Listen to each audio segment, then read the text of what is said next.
Stititharani Trinaya Mene Asnabhiro Bhagavato Siddhaika Sindho Ramanujasya Charano Sharanam Prapatye Yasya Smarnamatrena Dvaitavasana Pramuchyate Bodhatmakaya Namastasma Bhagavate Shriramana Marshaye Yudakashe Sadabhantam Shantamanandarupinam Jnanabanamaham Vande Sadguru Shri Satyasayinam Mantrayami जन्माद्यस्य यतोऽन्वयादितरतश्चर्तेष्वभिज्ञस्वराट् तेने ब्रह्महृदायादिकवये मुह्यन्ति यत्सूरयः तेजो वारिमृतां यथा विनिमयो यत्र त्रिसर्गो मृषा धाम्ना स्वेन सदा निरस्तकुहकं सत्यं परं धीमहि धर्मः प्रोज्झितकैतवोऽत्र परमो निर्मत्सराणां सतां वेद्यम् वास्तवमत्र वस्तु शिवदं तापत्रयोन्मूलनं श्रीमद् भागवते महामुनिकृते किं वा परैरीश्वरः सद्यो हृद्यवरुध्यतेऽत्र कृतिभिः शुश्रूषिभिस्तक्षणात् निगमकल्पतरोर्गलितं फलं शुकमुखादमृतद्रवसंयुतं पिबत भागवतं रसमालयं मुहुरहो रसिका भुवि भावुकाः यं प्रव्रजन्तमनुपेतमपेत्य कृत्यम् द्वैपायनो विरहकातर आजुहाव पुत्रेति तन्मयतया तनवोऽभिनेतु तं सर्वभूतहृदयं मुनिम् आनतोऽस्मि यस्वानुभावम् अखिलश्रुतिसारमेकम् अध्यात्मदीपम् अतितितीर्षतां तमोन्धं संसारिणां करुणयाः पुराणगुह्यं तं व्याससूनुपयामि गुरुं मुनीनां नारायणं नमस्कृत्य नरं चैव नरोत्तमं देवीं सरस्वतीं व्यासं ततो जयमुदीरयेत् कस्मै येन विभासितोऽयमतुलो ज्ञानप्रदीपः पुरा तद्रूपेण च नारदाय मुनये कृष्णाय तद्रूपिणा योगीन्द्राय तदात्मनाथ भगवद्राताय कारुण्यथ तच्छुद्धं विमलं विशोकम् अमृतं सत्यं परं धीमहि कृष्णाय वासुदेवाय हरये परमात्मने प्रणतक्लेशनाशाय श्रीगोविन्दाय नमो नमः कृष्णाय वासुदेवाय देवकीनन्दनाय च नन्दगोपकुमाराय श्रीगोविन्दाय नमो नमः नाम संकीर्तनं यस्य सर्वपापप्रणाशनं प्रणामो दुःखशमनः तं नमामि हरिं परम् गोपिका जीवनस्मरणं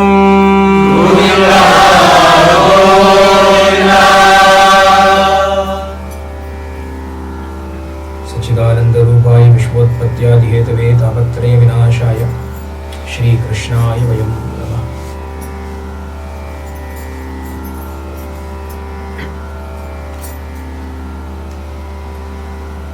अवनरुळाले oven ताळ्वणंगि. By His grace, we have gathered together again for another Śrīmad Bhāgavata Saptaham Jnana Yajna.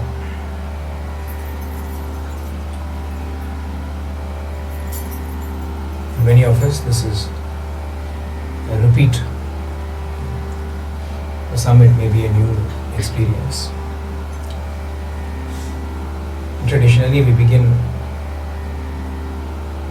on what is like a day zero with Śrīmad Bhāgavatam Māhātmyam, the glory of Śrīmad Bhāgavatam, which prepares us for the next week to come. What is it that we are going to be listening to? How should we be listening to it? What do we hope to gain from it? All of these things are what are going to be revealed to us today as part of the Bhagavata, Mahatmyam, the glory of Bhagavata.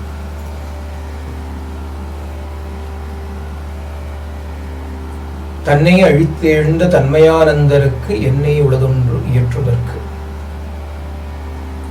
When I was contemplating on what the theme of this particular Saptaham should be, these words from Ramana Bhagavan's Ulladanarpadu arose into the consciousness.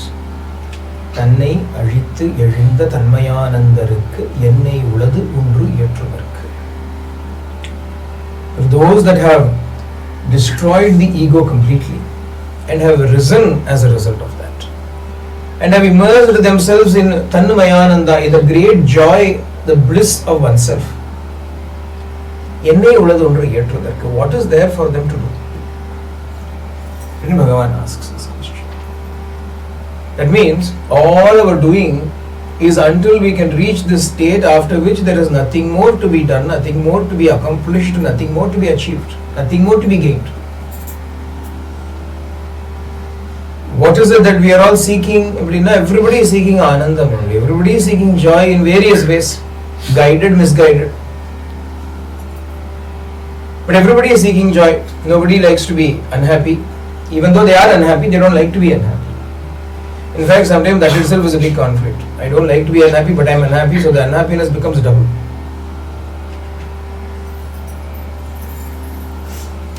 So all of us are seeking joy.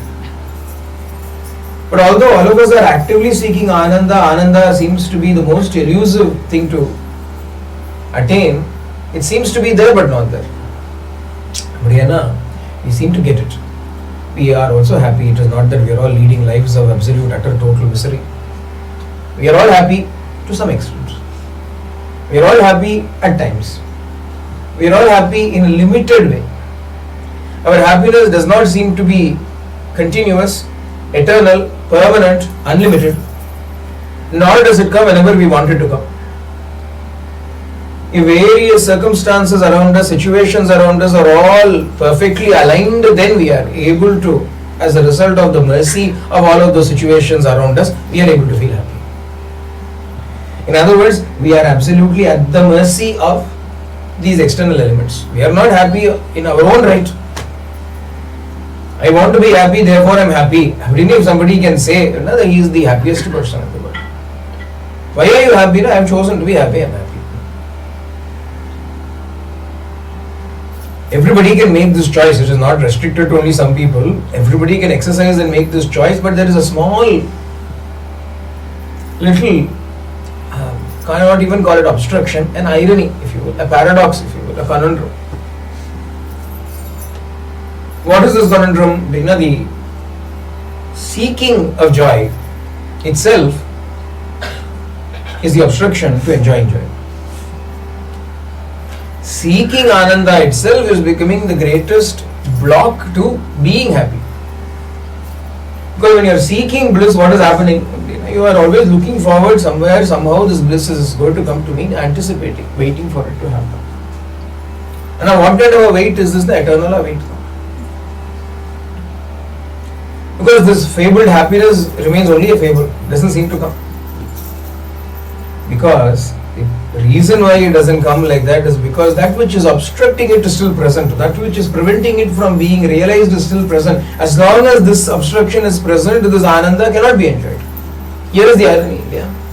I want joy. Swami would often give this example. He used to take this phrase, I want peace. I want peace. Everybody says, I want peace, I want peace, I want peace. And he would take that sentence, I want peace, and he would say, that I is ego, take it away. That want is desire, take it away. What is left? If in the sentence, I want peace, you remove the I, you remove the want, what is left already automatically is peace. But as long as that I is there and want is there, this peace is not there. All the focus remains on I want, I want, I want. When are we going to get it? We do not know. Is somebody going to come and give us this Ananda? No, not going to happen. It is not going to happen. Most of you know about it very well already. Yeah. When you were young, you thought, okay, parents are going to give me this happiness. Parents rarely give happiness that way. They gave security. They gave a home, they gave food, and they scolded us a lot. They kept on telling us, do this, do that, don't do this, don't do that. They took out their frustrations upon us sometimes. They took out their angers upon us sometimes. We became a punching bag or a venting source for them. This is the life. That is why people want to get out of their homes and then want to have their own family. Why? They say, okay, I'm going to make a difference. I'm going to make it different. Then they go to study, thinking that by studying I'll become very happy. Later on I'll get a good job. I will be very happy forever and ever. Amen. And now what happens is studying is a problem. Studying itself is a big problem. Somehow you manage, we see, year 12. Year 12 na pressure. Even if nobody wants to take pressure is there for everybody when they enter into that year 12. He can't come for Saptaham, year 12, he cannot come. What is Saptaham going to do with year 12? He cannot come. Otherwise, he will lose that pressure. That is why. If suppose they come for Saptaham when they are studying in year 12, they will lose that force, they will lose that pressure. April, Ramaya, which year 12.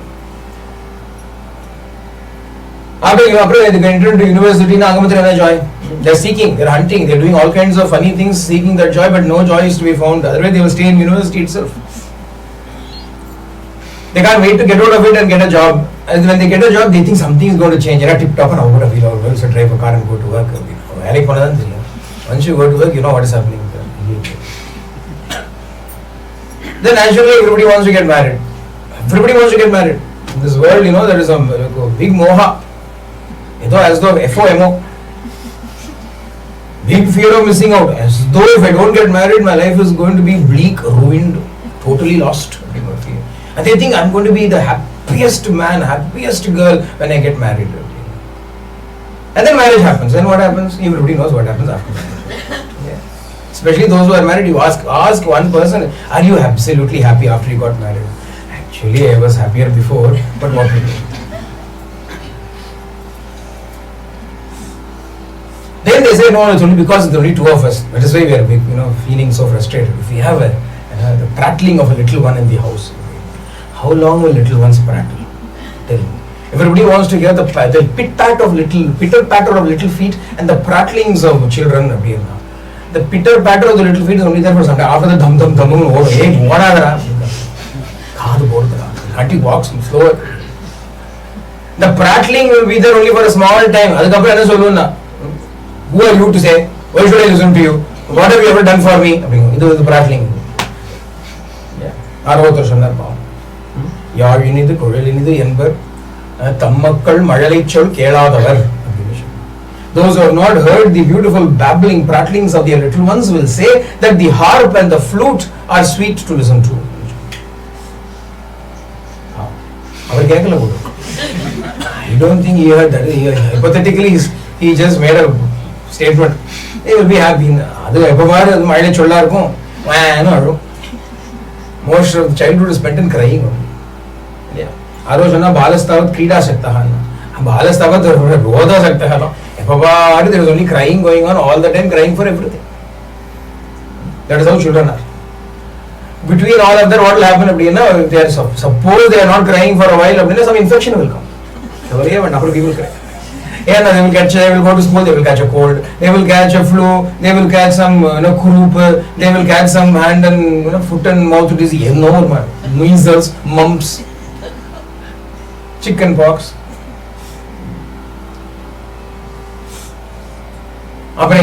Stomach upset. We seem to gloss over all of these things and we say, no, I am very happy. The first and foremost symptom and sign of an ajnani is that they are not able to realize the plight in which they are. Even though they are surrounded by all of this misery, there is a story that they say of a man who entered into a forest, was chased by a tiger. He saw a creeper hanging from a tree and immediately started to climb up that creeper only to realize that it was actually a long big snake.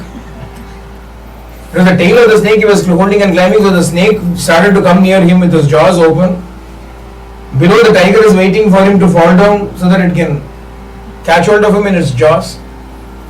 There is also, a beehive there, and the bees are constantly stinging him. In the midst of it all, a drop of honey happens to drip from the beehive, and this fellow is extending his tongue, trying to catch the one drop of honey in the midst of all of this nonsense. And this is the plight of the ajnani.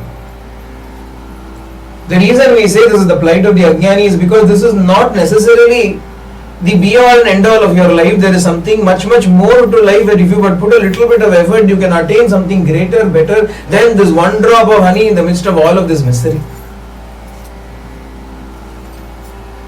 All we have got to do is awaken to it. Awaken to the reality. No more foolishness, everybody is running. No matter how much you tell them, they do not realize this foolishness. That's the prachana. Vyasa Bhagavan says in one place, I'm lifting my hands up and telling everybody to practice dharma, but nobody wants to listen. Hey, what should I do? What more can I do? This is the status, this is the plight of people in life. And for all of these problems, there is only one cause. Only one cause. What is that cause? The person who wants to enjoy is the cause for all sorrow and suffering. The person who wants to be happy is the cause of all the suffering. If that person is not there, then there is no sorrow, there is no suffering. What is left behind then is what he has been seeking so strenuously, with so much effort, that will effortlessly come into him if only he is not there. Shulmanadatanuvin karmadi shiridindri summa amarandirukka amma agathil anmajyotiye irad bhitiye inba ambodiye. That person who is so active, so desperately trying to get ananda, get happiness, is the reason why there is happiness is not there. That is why Ramana Bhagavan says, Tannai Ajittelunda Tanmayanandan. Who can really delight in bliss, who can simply be filled with only bliss. Tanmayananda, he is filled only with bliss. He is made of bliss. As though he himself is made out of bliss. Not a person who is enjoying bliss. He himself is bliss personified. Like that, the experience comes upon this jnani. When Tannai Ajittu Ezhundu. When this little self, this ego, which we call as ego, which we call as the Dehabhimana, which we call as the Dehatma Buddhi, which we call as Manasa sometimes, all of these are synonyms, they are all representing or referring to only one thing. Oru vastu irukku, non அப்படிங்கிற ஒரு feeling. We all have a feeling, this individual.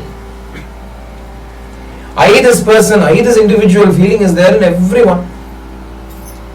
Until and unless that feeling of this person goes away, that identification goes away, this bliss is not something that becomes a reality, even though it is the only reality.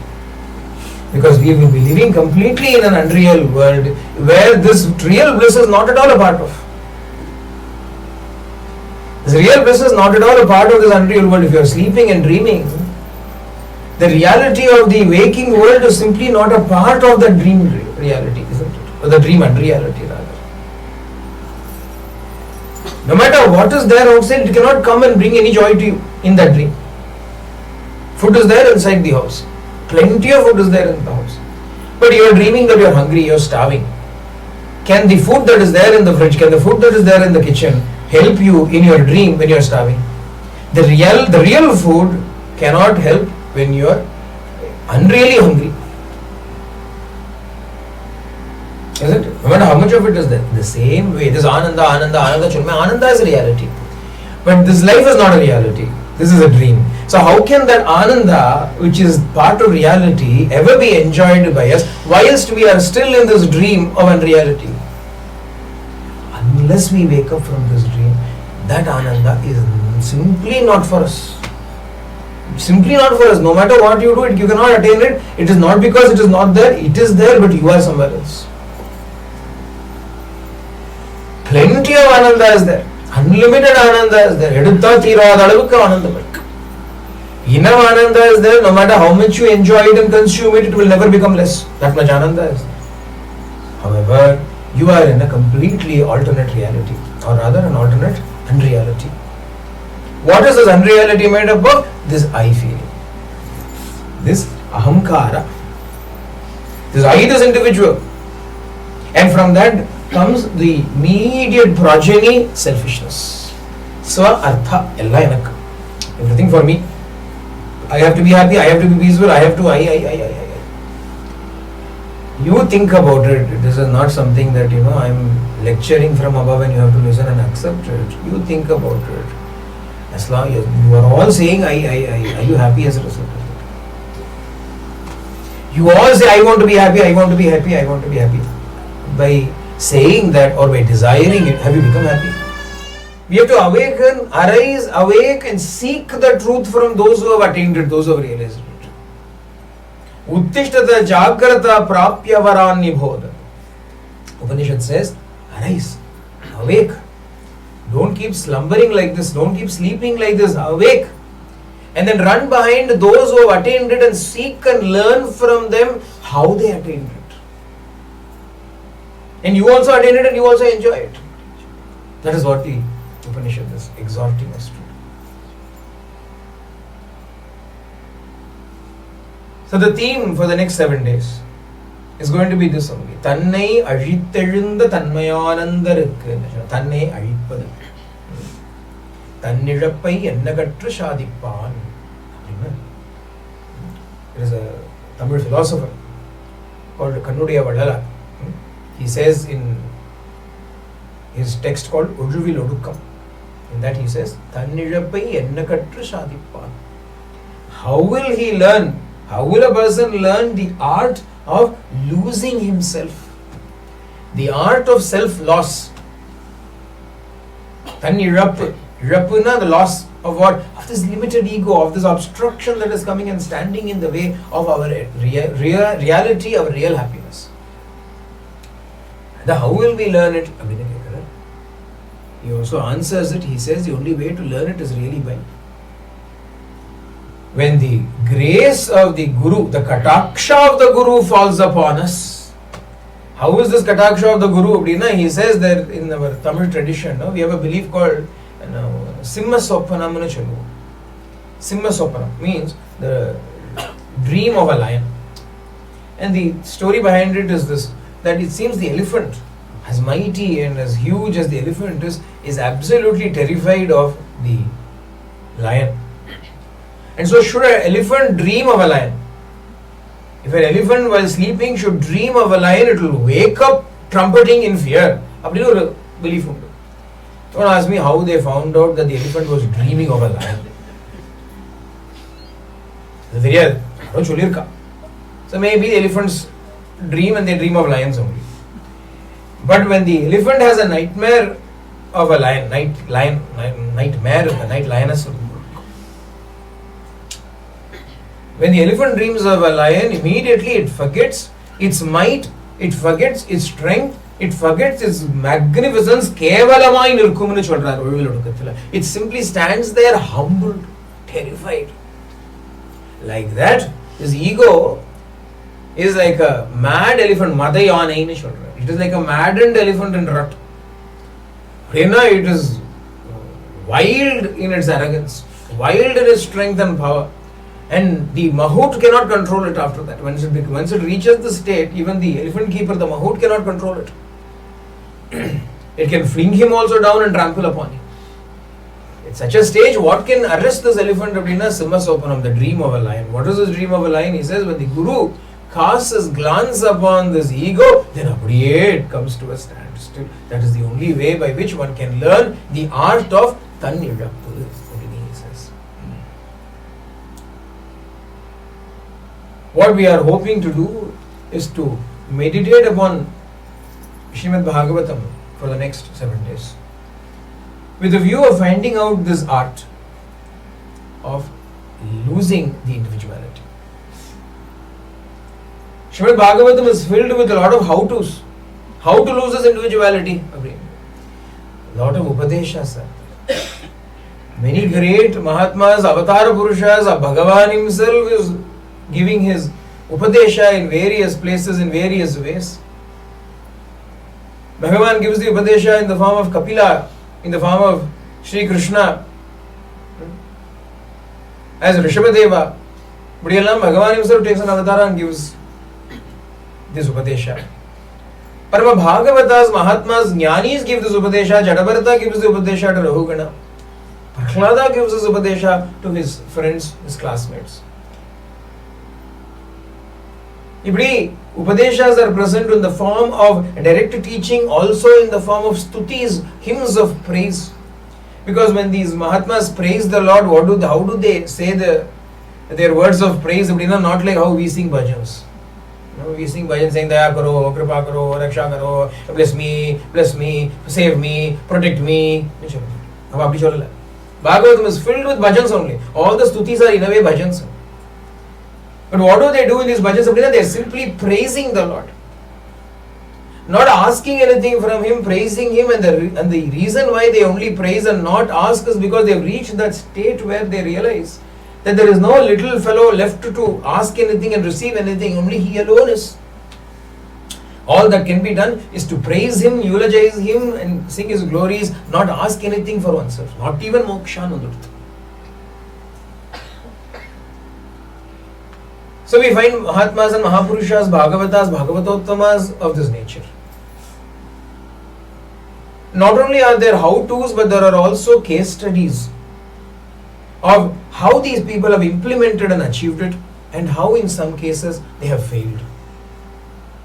Other cases of what not to do, how not to be.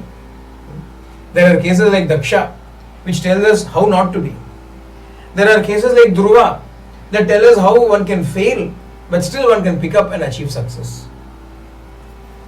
There are tales like Jadabharata, again a case where he attempts, fails, but then ultimately succeeds. Ajamila, similar case, fallen, but then redeems himself.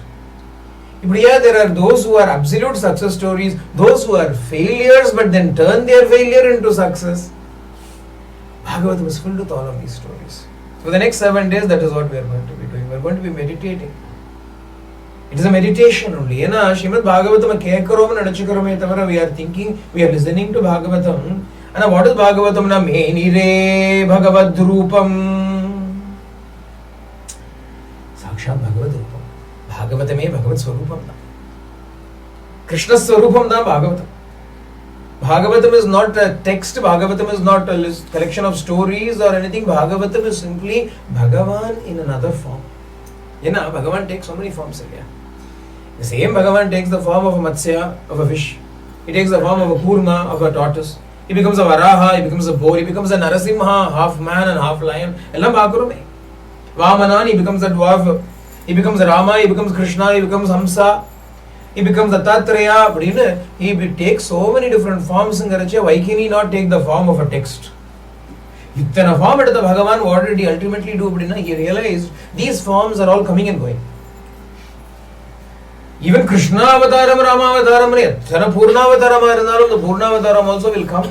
And then after some time, it is not Drishya Gocharam to anybody, it is not visible to them anymore. After that goes away. But people are not evolved to such an extent where they can bypass the senses and connect to the Lord. They need the senses too. Bhagavan Bharata, in what manner can I be present forever in front of their eyes?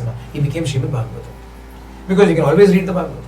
You can always listen to the Bhagavatam. You can always sing the Bhagavatam, chant the Bhagavatam. 3 of the senses have already been satisfied. If you want, you can hold the Bhagavatam in your hand, the 4th sense also. You can smell it also if you want.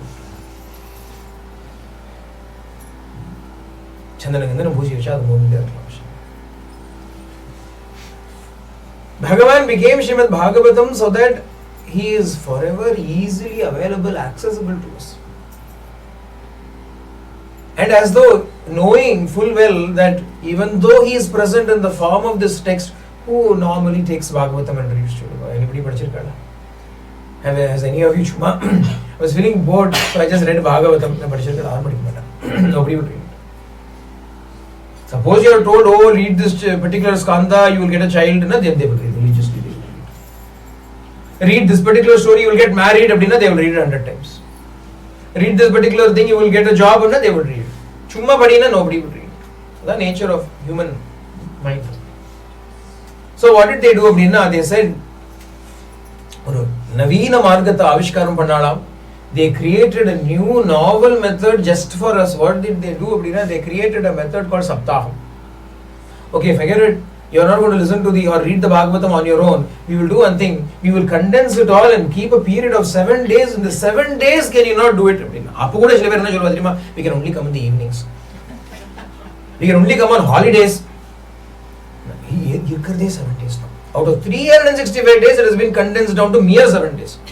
Of those 7 days, 4 days are already public holidays. There are only 3 more days left. But people will say, no, I've got things to do, so we will come in the evening session. And usually they will register and they will say, we want to stay for dinner. Anyone favor as though by not staying for dinner, they are saving a lot of money or something. I do not understand. But they will say, no. They have the Mahatmas, people like Vyasa, what are they constantly meditating upon? They want to make sure that each and every single individual can be benefited in whatsoever way. And they are trying to make things easier and easier and easier and easier. Finally, you just 1 week of your life. Give 1 week. People are saying, no, we are too weak for that. You know how the Bhagavata Paddhati is? Bhagavatam says, from sunrise, for about 10.5 hours, Bhagavatam should be recited or Bhagavatam discourse should happen. We are going to do about half of that.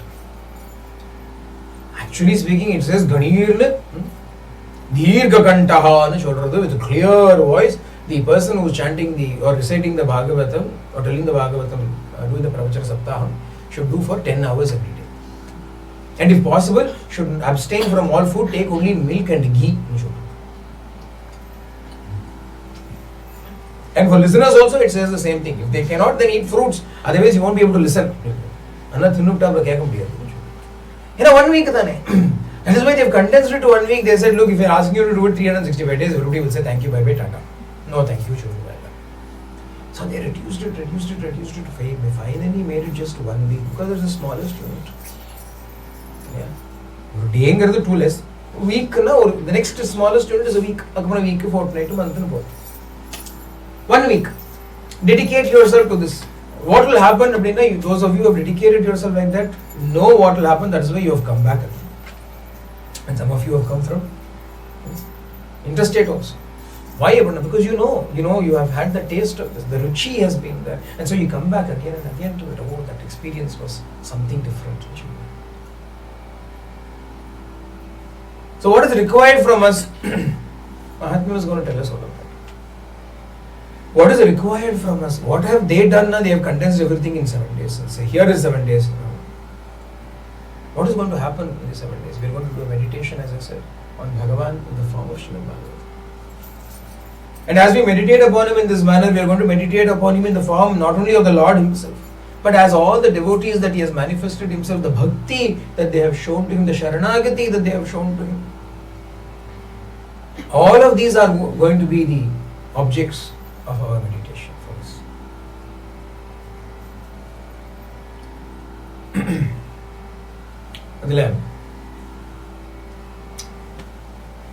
All of the stories of Śrīmad Bhāgavatam, the Bhagavata Mahatmyam, all of this happen in this sacred kshetra called Naimisharanya. Naimisha, the forest. Bhagavan himself became the forest called Naimisharanya. Bhagavan is present in various forms in different places. In some places he is present as the mountain. In some places he is present as the water. Now, in Naimisharanya, Bhagavan is present as the Aranya, the forest. The forest is Bhagavat Sarupam. That is why we named this ashram also as Naimisha. Also because it is in Wheeler's Hill. Because Naimi means circumference of a wheel. It is called Naimisha because it was created by a wheel. The மாதிரி இங்கேயும் ஒரு Wheeler's Hill, அதனால Naimishaன்னு வச்சோம். And what happens in the Naimisha? Bhagavatam, Ramayanam, all these pravachans constantly which happened in the real Naimisharanya was also happening. All the rishis gathered together in Naimisharanya, all of them escaped to Naimisharanya. This is how we should say it. We should not even say they gathered in Naimisharanya, they escaped to Naimisharanya. It was a safe haven for all of them. Safe haven from what? Kali outside. Kali was outside. Kali was outside, not inside. Inside only Kali. Kali was outside. Why is Kali outside and they should escape from Kali? What is the nature of Kali? Iha gore kalo prayo jivascha asuratangataha what happens in Kali? Kali is not necessarily Kali Yuga. Yes, the time span called Kali Yuga, but Kali is not just a time span, it is also the frame of mind that is also called Kali Yuga. Kali na ipa nama Kali la thane irukom, then nobody can attain moksha na idume. Illa. Satya Yuga, the Treta Yuga, Dwapara Yuga, Kali Yuga are all states of your mind, states of your own being. When you are demonic in nature, it is Kali Yuga. When you have a demonic nature, it is Kali Yuga. Asharatangatahana, people have become filled with demonic virtues, demonic qualities, demonic personalities. What is the nature of a demonic personality? What can be called as an asura? I Shurata Asura. Bhagavan says in the Bhagavad Gita, Devasura Sampad Vibhaga Yogam chapter. Krishna explains the differences between the demonic qualities and the divine qualities. He says, what is the demonic nature of a demonic quality? The person will say, I have done this, I have attained this, now tomorrow I will attain that also. And the I will do, I have done, and the kartrutvam, that is what is called as Asura Bhava. What is Devi Sampath? What is divine Bhava? What did I ever do? Shaktinal Taniyangum Tanmai. Bhagavan refers to it. Shaktinal Taniyangum Tanmai. We ourselves are only operating because there is a Mahashakti that is making us do everything.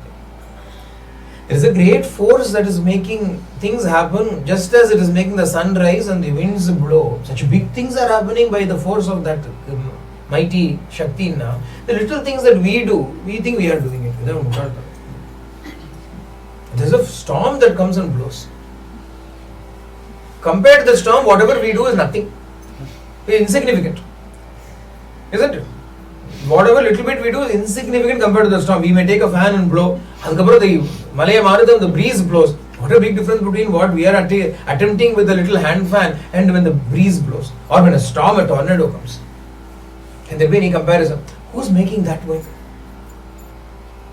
Who's making that tornado happen? Who's making that breeze blow? Who's making the sun rise? Who's making the fire glow?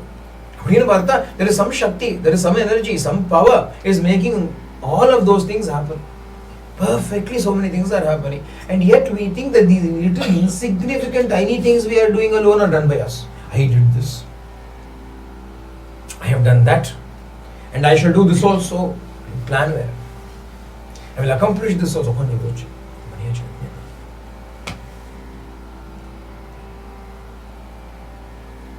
And we think we are doing all of those things. We are deciding, we are making decisions, we are choosing, we are implementing. Then we are thinking. This is Asura Bhava. Bhagavan said, this is Asura Bhava. This is demonic quality. What is divine quality now? Whatever, the divine quality. You do whatever you want. Anyway, it is going to happen according to your will only. You simply make it happen. What will I do? I will go for the ride. I will come along for the ride with you all. This is Daivi Sampath, divine qualities. But what is Kali Yuga? Kali is this tendency within us that makes us get into this whole quagmire of doership. To escape that, what did they do? They came to Naimisharanya. Why? Can a place free you from that thought? But because when they came to Naimisharanya, they did not do anything there. They did not do anything. They did not make plans and say, I will do this today, I will do that tomorrow. They simply sat and meditated upon the Lord. Heard his stories. Worshipped him, heard his stories, remembered him, thought about him, spent their entire lives in this way. Apo, food, clothing, shelter, everything was provided. Why not? Everything will be provided. Again and again, Bhagavan has given the promise, it will be provided. Obviously, it will be provided. If nobody has ever loved him and lost as a result of it. Nobody has ever dedicated their lives to him and lost out. Only those who have not dedicated their lives to him have lost. Swami always used to say the Kauravas placed themselves first, others next, and God last, and as a result they lost.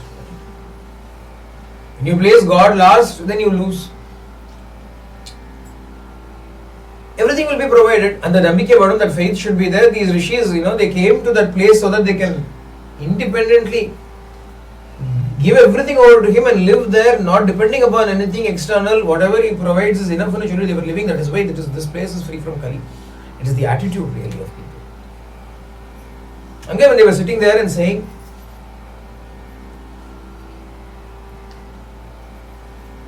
what should we do? For their great good fortune is this. But this is also a spiritual law. You must understand, there is a very firm spiritual law in operation. It never fails. What is this law? If you are hungry, you will have food. If you are hungry, you will have food. I said it's a spiritual law. So it refers to spiritual hunger.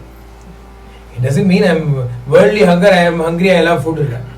Spiritually you are hungry, you are seeking.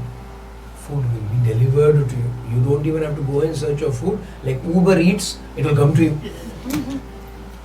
It will be delivered to your doorstep. That's the spirituality of Mahatmyam, the greatness of this. And spiritual truth is, if you are genuinely thirsty, if you are genuinely hungry, then the food will be delivered to you. Now, who are these Uber Eats people? Sutta, Shuka, Mahatmas. What are Mahatmas there for? Vasantavat lokahitam charantaha. They move around this world, they are not seated in any one place, they go around, it seems. Why are they moving around now? Lokahitam. For the sake of bringing welfare to this world, everywhere there is hungry, this hunger is there. Why? They are going and feeding that hunger. They are carrying food with them so that they can serve that particular hunger. And they know who's hungry also. They'll know genuinely who's hungry and they'll go and dole out their food and they will not charge anything for it. Free food. Annadana. Jnanannadhana. Jnana is this annam that is going to be given. Anandam is this annam that is going to be given. They give it freely to everybody. Ugra Shravasana. One of the most great proponents of this Annadanam, Jnanannadhanam, was Ugra Shravasana, or Rishi. Sutana Peravar, he was belonging to a caste, or rather low caste, Sutana. Storyteller, bard madri. And not an ordinary story, he will only tell Bhagavad stories. Yaar Guru Abdina Manasikama, Guru, Sakshat Shuka Brahma. Shri Shuka himself was the Guru for Sutana. He learned all the Puranas from his father, Romaharshana. And he would give pravachans on all these Puranic stories. Chuma Kathamatram Milla, the Saramsam of it. He knew all the essence of the stories and he would deliver these stories in such a way, such a manner that the essence reached to the listeners. So when these rishis who gathered in Naimisharanya were hungry, food was delivered to them by this Sutta. He was a delivery agent for them. What was the food? Śrīmad Bhāgavatam was there. They asked him, tell us how we can get rid of this evil of Kali. Kali lende eppadi porudhu appadina. I will tell you, listen, savadhanataya shrunu. You listen to me with attention, listen with care, and I will tell you there is something that is needed for everybody, that is a must for everybody. What will it do? Whether it will remove the evils of Kali or not, let us look at it afterwards. And it does one thing. What is that? Krishna Santosha Hetukam. It will bring Ananda to Krishna. It will bring pleasure to Bhagavan. Right at the very outset here itself, the trend is set for us. Why should Śrīmad Bhāgavatam be heard or listened to? So that we are happy, so that we are transformed, so that we attain moksha, so that we get all the nice things, the good things, we make spiritual progress. Krishna Santosha Hetukam, Krishna Praptikaram, Krishna Preetikaram. Krishna becomes pleased. Bhagavan will become happy. For the sake of Bhagavan's happiness, we do it. A child suddenly started to study. On its own, the child started to study. Quick boy, homework. Started to do homework. Mother had half a heart attack. The child have a fever or what? When she went to the child was doing homework. Did the child suddenly get realization, I have to study hard, I have to study well, it is good for me. Why are you doing? No, tomorrow is Amma's birthday. I want to give her a surprise gift to make her happy. How would the mother feel? How would that mother feel? By doing the homework, the child is going to benefit. Mother is not going to benefit. Yeah, mother ka homework, housework ka mother. Mother has got only housework. There is laundry to be done, cooking to be done, cleaning to be done. Nobody is willing to do it, even though she is going to work and coming and doing all of these things also. Housework only is of use to her. But the homework that the child is doing is not going to serve her any purpose. It is going to ultimately help the child. But should the child do it for the sake of the mother, how much more the mother's happiness would be. Like that, Bhagavan, what is he interested in? He is interested in our spiritual welfare only. He is actually interested in our spiritual progress. But here is a small little difference that separates the ordinary sadhaka from the super sadhaka, if you will. The ordinary sadhaka is also interested in spiritual progress. In fact, he is not even aware of Bhagavan's interest in spiritual progress. He is aware of his own interest. I should not be born again. This trouble is too much for me. Next, I am immersed in the samsara sagara. I do not want to be caught up again. Eventually, he is making efforts to liberate himself. This is ordinary sadhaka. There is another grade of sadhaka, super sadhaka. He is also doing sadhana. Hey, why are you doing sadhana? Bhagavan will be happy. Yeah. I want to make Bhagavan happy. So I am doing this. Śrīmad Narayana Prithiyartham. He is doing it for the sake of Bhagavan's happiness. You will be happy if you see me busy doing something spiritual. If my mind is turned towards sadhana, then you will be happy. Not so that I can attain something, but when your happiness is there, when I am able to feel your happiness, that is the goal for me. That is the purpose why I am doing the sadhana. I am doing the sadhana so that I can see the joy in your face.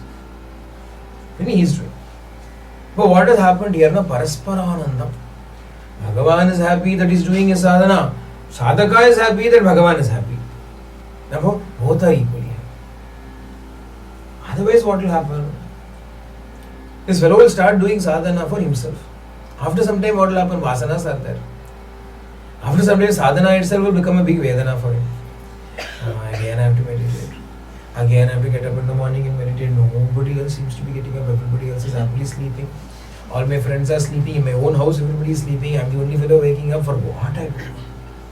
Now, I am doing meditation, I am doing pranayama, I am doing yoga, I am doing japa, I am doing dhyana. I do not know why I am doing all of these things. Everybody else is enjoying their life. That comparison will come in him. Because he is doing it for himself. When he is doing it for himself, he will see others are not doing it for themselves, so he will try and draw a comparison. On the other hand, if he is doing it for God, then no matter who is doing or not, he will say, I am doing it for Bhagavan. Why are you doing it? You need to make him happy. But I am not doing it. I think you are not making him happy. What is it to me? I want to make him happy. I am doing it. Independent. When you are doing it for the sake of Krishna Preeti, when you are doing it for the sake of Bhagavan, to make the joy, to bring joy to him, to give a delight to him, then your sadhana becomes independent of others. There is no comparison whatsoever in your entire life, in every aspect of your life, not merely sadhana alone. In every aspect of your life, there will be no cause for comparing yourself with anybody else, because you are leading your life for a completely different purpose. You are leading it to bring joy to the world.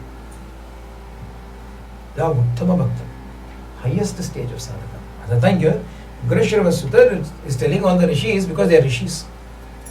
If they were not rishis, he will also tell them something different story perhaps. But because they are all rishis, he is speaking to them as befits them, as appropriate to them. They are sitting there only for the sake of Bhagavad Preeti, to give joy to the Lord. Therefore, he engages with them at that level only. And he says, if you want to bring real joy to Bhagavan, what should you do?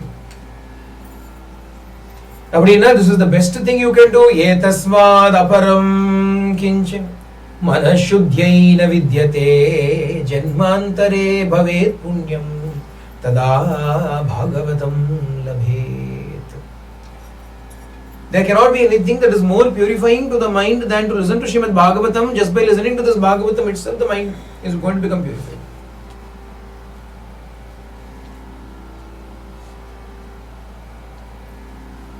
And it is only as a result of great punya accumulated by doing good deeds for several births that we can enjoy Bhagavatam.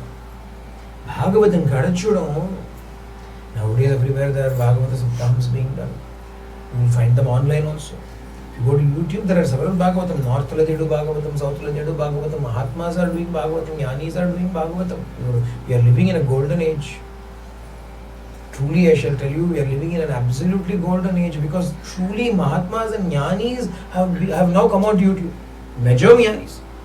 Not Chuma, Eragara Jnanis, the real Jnanis are there and they are doing Bhagavatam, they are doing Upanishad, they are doing Ramayanam, they are doing all these things. As a Chuma click of a button, we are able to access everything. This is a golden age. In those days, it was not like that. Somewhere somebody would come and do a Saptaham or a Bhagavatam and everybody will have to travel to that place and listen. May not be easy, accessibility may not be there for everybody. Now with click of a button you are able to get it every night, accessible. So that means Bhagavatam has become so easily available, discounted Anna. Even though it is available like that, Janmantare Bhavet Punyam. You must still have Punyam so that you may enjoy Bhagavatam. Otherwise you will sit in Bhagavatam and cry. You will come to Bhagavatam, you will sit in Bhagavatam and be miserable. Mind will be somewhere else, thinking about something else. Mind is a mad monkey. Your body, if it is here, what is the point? Body, even if the body is elsewhere, if the mind is here, you will find Ananda. On the other hand, even if the body is here and the mind is elsewhere, what is the use? You are like a piece of furniture in the place. Furniture. Even furniture may be listening. We may be even worse than that. Furniture tatina hari. We may be even worse than that. We may be even worse than blocks. At least the furniture may be neutral. We may be in misery also. Thinking of something useless. Many times I have repeated this. All sorrow. And there are no other sorrows here. Every sorrow is only because of selfishness. There is no righteous sorrow in anybody's life. There are no holy sorrows for anybody. Sorrow na evil da, sorrow na wicked da, unholy da. Because the root cause of sorrow is selfishness. If selfishness is not there, sorrow cannot be there. Why are you sad? If at all you are sad for something, why are you sad? Oh, this happened to me. This happened to me. They said this to me. I did not get this. Instead I got this. Then is sorrow. Your sorrow is because of your preoccupation with yourself. And in the entire world, and luckily, in the entire world, you alone are preoccupied with yourself because nobody else can be bothered with it. Seriously, nobody else can be bothered with it. Adhanala maybe out of sympathy for yourself, it's called self-pity. Oh, nobody else pities me, I alone have to. Nobody is bothered about pitying you. Hey, everybody is busy pitying themselves. Why? Because everybody is busy pitying themselves. They don't have time to pity about you, think about you. Everybody is bothered about themselves. I read somewhere as I was sharing the other day. At 20, when you're 20 years of age, you're worried about what others are thinking about you. You're constantly worried about what they will say, I'm wearing this, what they will say. At 40, you're not bothered about what anybody is thinking about you. At 60, you realize nobody was ever thinking about you. Finally, at 60, you realize nobody was ever thinking about you. After you become 60, 60 years of your life you spend in misery. So after that, are you going to be happy now? There is no time for happiness after that. So many other problems are waiting for you. Experience is like a comb that life gives you after you have gone bald. Experience is like a comb that life gives you after you have gone bald.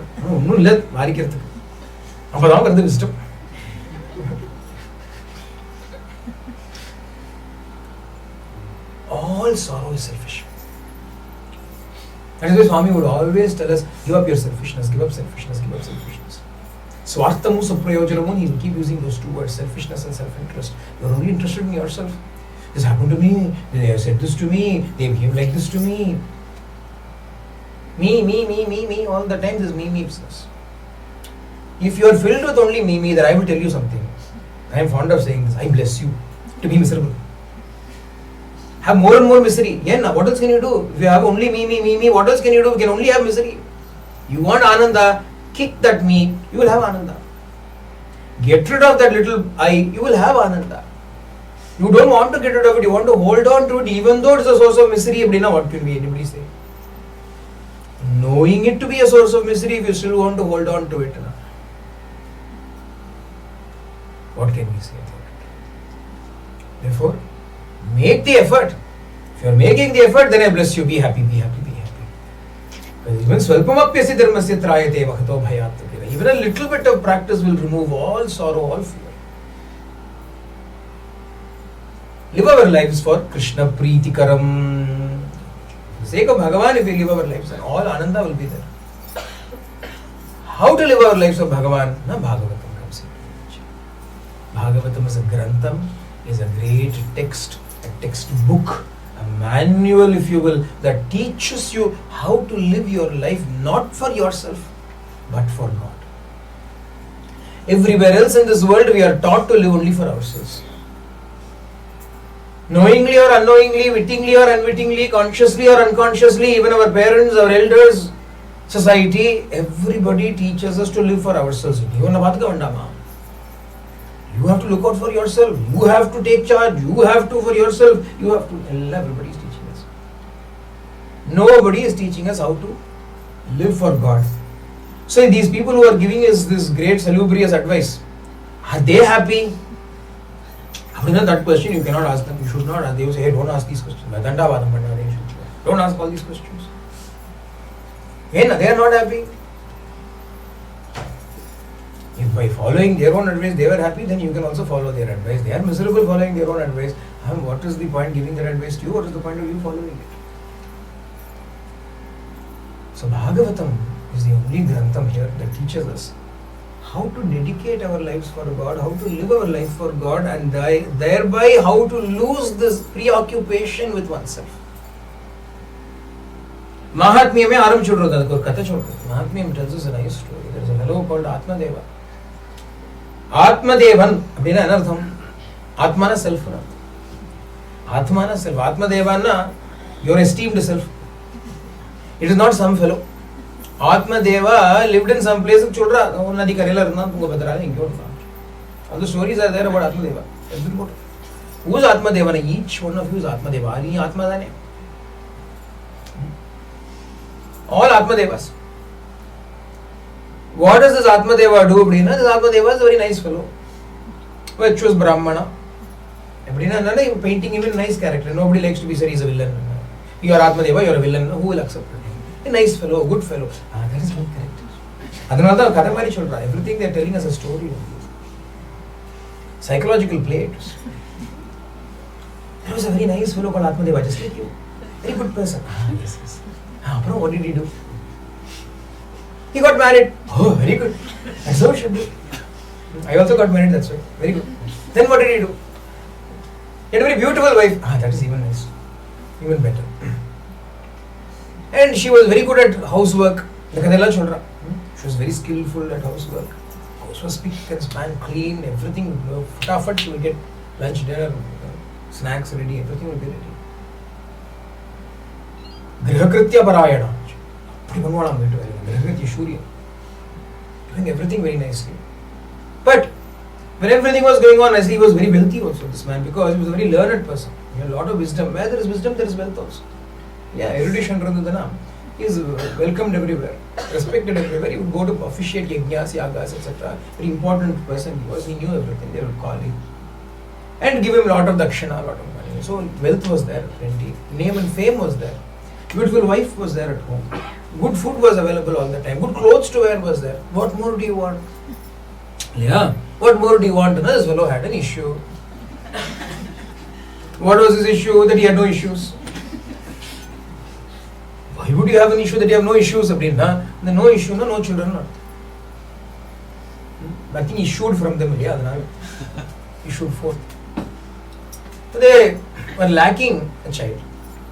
So this man started thinking, I have so much wealth. What is the use of all this wealth if I don't have a son to hand it over to?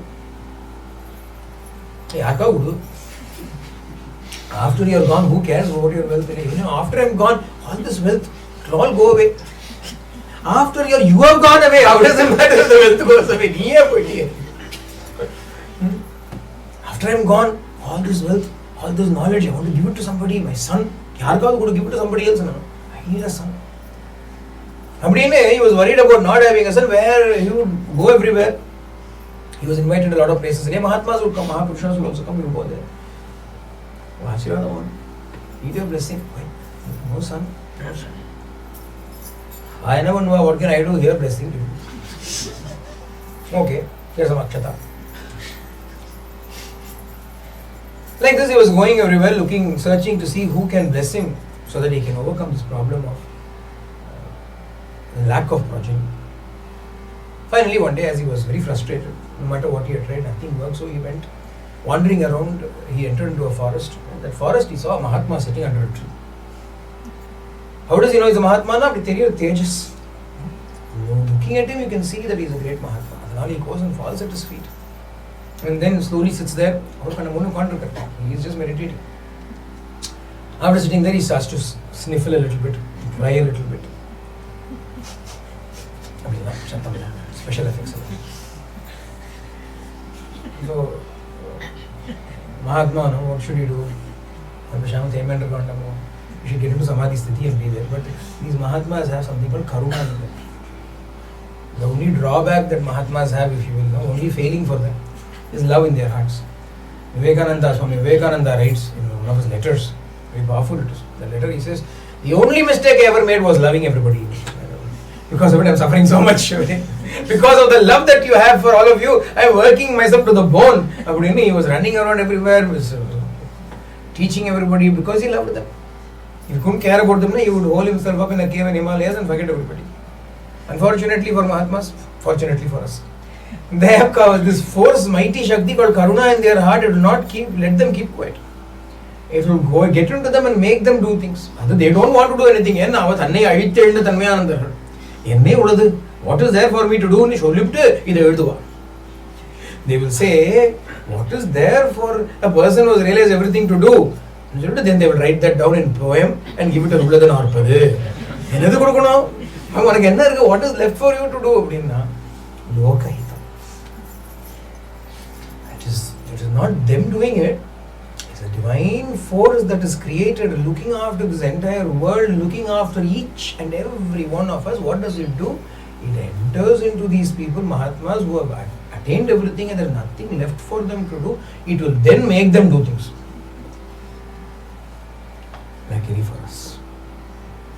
So this Mahatma was sitting there, opened his eyes, looked at Atmadeva, was crying there and said, what happened? Why are you crying? Swami, I have no son. I have no son. Vairagya Purusha. How great Jnani he was. He must be happy. You should be happy. Why are you sad? You should be happy. Why are you sad? I do. Without a son, what is the use of my life? What is the use of having a household? What is the use of having a wife? What is the use of having a... Correct. You are right. You are absolutely without a son. What is the use of house? What is the use of wife? And you do one thing. You become a sannyasi. I will give you sannyasa. Sannyase sarvatha sukham. Sannyasa is the greatest joy. You join me. See, I am sitting in great ananda because I am a sannyasi. You join me. You also become sannyasi. You should show. Sannyasaha sarvata sukham. He is replying, Sannyasa sushkayevahi. Sannyasa is dry. Sannyasa is like a dried up pond, sir. What do I want? Graham Virkanamam, Parivaram Virkanamam, Jala Jala Jala Jala. Samsara Saras. He wants instead a lake filled with lotuses and beautiful birds and fish. Beautiful lotus is the wife, the fish are all the children, the birds are all the friends and relatives. I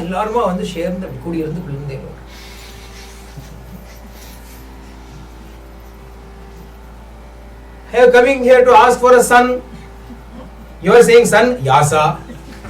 Yasa vela manda son order irthikomba son. Son Yasa. Son porum. He'll abbreviate it. You stop it with sun itself. No yasa.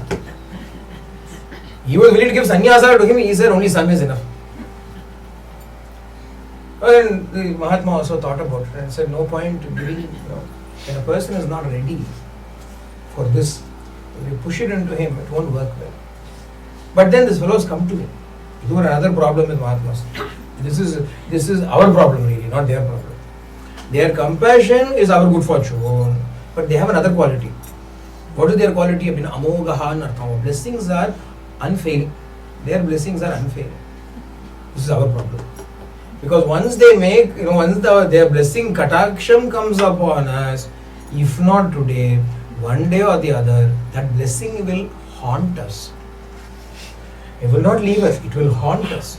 It will come round and round and round. It will close off all other avenues and opportunities. Every other opportunity, pathway to worldly bliss will be shut down by that blessing. You will have no option but to tread that path alone which they have blessed you with. You cannot escape it. This is the problem with coming to Mahatmas. That blessing will somehow or the other come back and bear fruit. That's what happens here in this case of Atmadeva also, that Mahatma gives him a fruit. And he says, you take this fruit and give it to your wife. If she eats this, she will have a son. She will give birth to a son. Actually, he gave the fruit to Atmadeva. Atmadeva was great bliss. He ran back home and told his wife, I have got a fruit. Our happy days have come here. Here's a fruit for you. Look, Pata, there was fruit. In the happy days with the fruit. We have so many fruits at home. You know the special fruit. You eat this fruit and then we will have a son. He gave the fruit, great joy. You eat the fruit, we'll have a son. That lady looked at the fruit. She sat there philosophically looking at the fruit. To eat or not to eat? That is the question. Why? Because she had gotten used to it. Vairagya lady. Atmadeva's wife was better than Atmadeva in a way because she thought, we are living a happy life. What is wrong with this man? Why unnecessarily have a child now? I am also getting old. If we had a child 10 years ago, it was okay. I am also getting old now. Who wants to have a child? Who wants to keep awake during the nights? First of all, her sister had a lot of children. She had a sister had a lot of children. So she had been through, vicariously she has lived through all those things with her sister. Every time sister became pregnant, she will send word, and then this one has to go and then cook for her. She will have nausea, morning sickness, and she won't be able to eat anything, vomiting everything. After some time, she won't be able to sit, she won't be able to sleep, she won't be able to turn this side, she won't be able to turn that side. Her legs will swell up, pain will be there. And she has to keep going to the bathroom. So many problems. Finally, all the problems will come to an end with great pain. Pain, pain. Baby will be born. After the baby is born, it will keep crying. It will keep feeding. Every 2 hours, you have to wake up and give food to it. Every 4 hours, you have to wake up. Alam. No sleep, nothing. What will the baby do? This Gunduli, this wife, she's thinking about what will the baby do? Input, output. Apart from input, output, baby has no other job. Input, output. She has to give the input and she has to clean the output.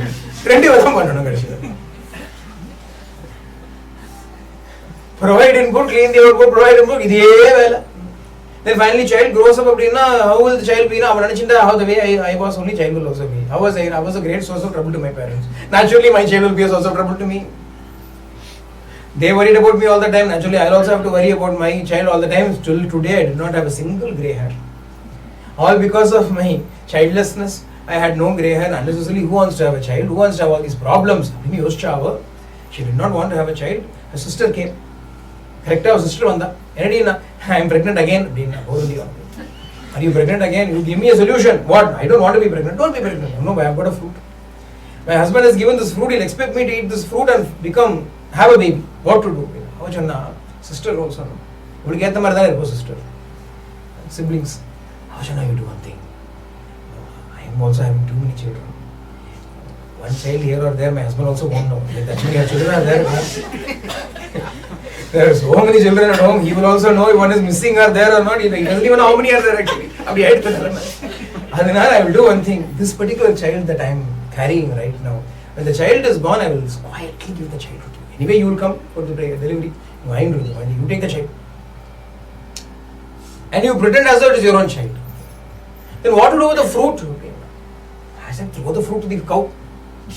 They had a cow in their cow shed, so she went and threw the fruit to the cow. The cow thought, hey, nice fruit. Cow ate the fruit. Cow ate the fruit. She escaped from the fruit. So what happened in the due course of time? Her sister gave birth to a boy, and she smuggled the boy into her own house and said, this is our child. I mean, she gave it to Atmadeva. Atmadeva was very happy. What does he know? DNA test. He thought, hurrah, I've got a son. And he was very happy. He was jumping up and down. I have a son. I have a son. And he called everybody, welcomed everybody. Gave, Dakshina to everybody, gifts to everybody. I have a son. Named that son Dundukari.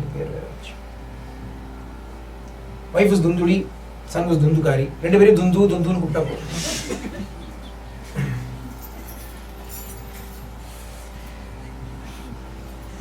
Son grew up. At the same time, this cow that ate the fruit also gave birth to a child. Now, a cow giving birth to a child is okay, but the cow did not give birth to a calf. Instead, the cow gave birth to a boy, a baby boy, with cow ears. The ears were like a cow, but it was a boy child that was born to the cow, which ate the fruit. You know, the fruit had so much potency in it. Mahatmyam or tapas shakti. So a child was born, a human child was born to this cow, with cow ears. They thought there was a miracle. They didn't think about it. They said, oh, go karnan peru chuta. Cow ear. What is a cow ear? Both the boys grew up in the same household. Atmadeva brought both of them up as though they were both his sons, but still my son. Or my son, Dundu. Dundu was his son. My son. My son. I mean, he was lavishing all his affection on this, my son. What did this great my son do? As he grew up, he became the greatest rascal, the rowdy of the whole place, because he was born in such circumstances. His birth itself was to deceive his father, or Atmadeva, not his father, Atmadeva. The idea of deception was there in that mother when she was pregnant with the child. So the child was also born with deception. That is why in our Shastras, they generally would say, when you are pregnant, you will be very, very careful. The manobhava that you have got is what your child is going to inherit. You are happy, your child will be happy. You are devoted, your child will be devoted. You are deceitful, your child also will be deceitful. You are sorrowful, your child will also be miserable. So she was filled with deceit, and she gave all of those qualities to the child. He became the greatest rascal. Joined up with all the other rowdies in the neighborhood, became the leader of the gang of all the hooligans and gundas, and would keep on demanding money for satisfying all his pleasures. When his father did not have any money, he started beating his father also. Give me money, give me money. Atmadeva could not take it anymore.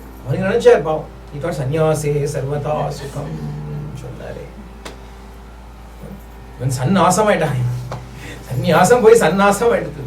This boy is a ruin of me. Initially, great tears, he came out of his house, outside in his house. Gokarna was sitting there reading Śrīmad Bhāgavatam. Gokarna was very devoted because he was really born from the divine fruit. So he was a very spiritual child. This boy was the opposite. That was a very spiritual child. He was reading the Bhagavatam and he told his father, Appa, you also read this Bhagavatam. He came crying, my son is like this. That is not even his son. Just think about the actual circumstances. Atmadeva is so sad that his son turned out to be so bad. But really it is not his son at all, it is somebody else's son. He did not know, he was under the mistaken impression this was his own son, and therefore all of his grief which was there based on the fact that this is my son, that fact itself is false. All of that misery, grief is also equally false. For somebody else's son, he is feeling so bad. For whose other son will he feel so bad? There were other kids in the neighborhood. He was not feeling bad for all of them because he said, that is somebody else's son. To my son. What is the reality? Not his son. Gokarna, knowing all of this, said, take this book. There is a particular skandam here, the 10th book within Śrīmad Bhāgavatam, Dashamaskandam. In Dashamaskanda, the entire story is about another boy, another child. A beautiful baby child, baby boy was born called Krishna. You read his story, so that you may forget your story. Taking that book, Atmadeva ran to the forest. He could not take it anymore in this house. He could not live in this house anymore. He left the house and became a sannyasi and ran into the forest. And what happened after that? The Bhagavata Mahatmyam says, simply by reading the Bhagavatam, he attained bhakti. Dashamasya pathat. He did not even read the rest of the Śrīmad Bhāgavatam. Only Dashamaskandam he read, and by simply reading Dashamam, he attained moksha, he attained mukti. Why? How did he attain mukti? Simply by reading the book, mukti will not come. He lost himself in that book. He lost himself in Krishna Charitra. Then losing yourself is the goal. Yeah? Losing yourself is the purpose. Tannai yajanda. To lose yourself. Śrīmad Bhāgavatam provides a way for each of us to lose ourselves. When we say lose ourselves, lose this preoccupation that we have with ourselves, because we become preoccupied with something much greater, much grander, much more beautiful, much more worth getting obsessed with. Atmadeva's story finishes here, but the rest of the story continues. I said Atmadeva is like all of us. We are also looking to find happiness in this world, not satisfied with whatever we have so far. He had money, he had name, he had fame, he had a family, he had a wife, he had a good house, he had everything, but he was not happy with all the things that he had. The one thing that he did not have gave him sorrow. And he wanted to fulfill that and said, I want a child, I want a child. Finally, when he had the child, did his state of sorrow go away? No, it would still remain the same. It still remained the same. When everything was there, he was sad. Everything but the child was there, he was sad. So he thought the coming of the child will make me suddenly happy. When the child came also, he was sad.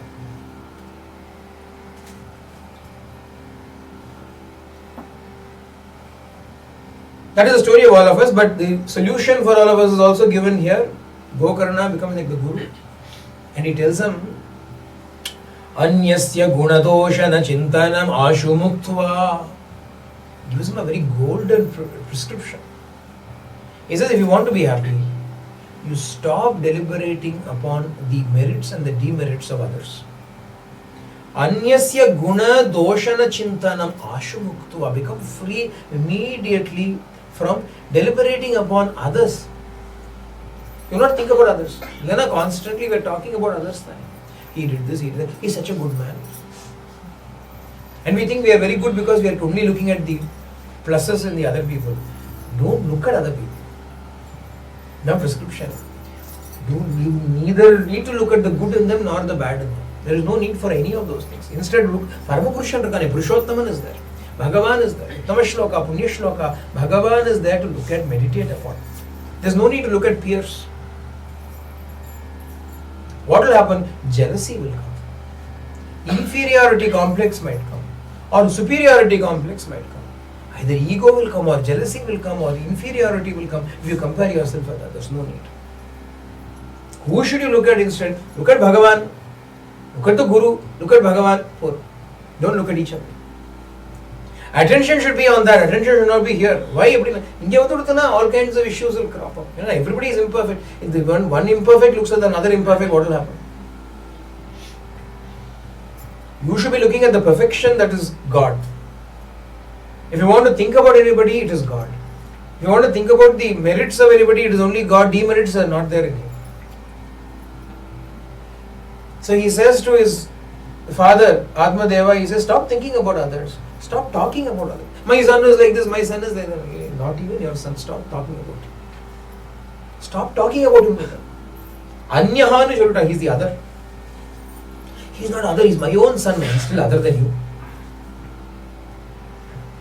He's another person as far as you are concerned. Adhanara, stop. If at all you want to think about anybody, think about Bhagavan. So thinking about Bhagavan, this is the way out. Stop thinking about others. And think about the Lord instead. He'll attain the truth.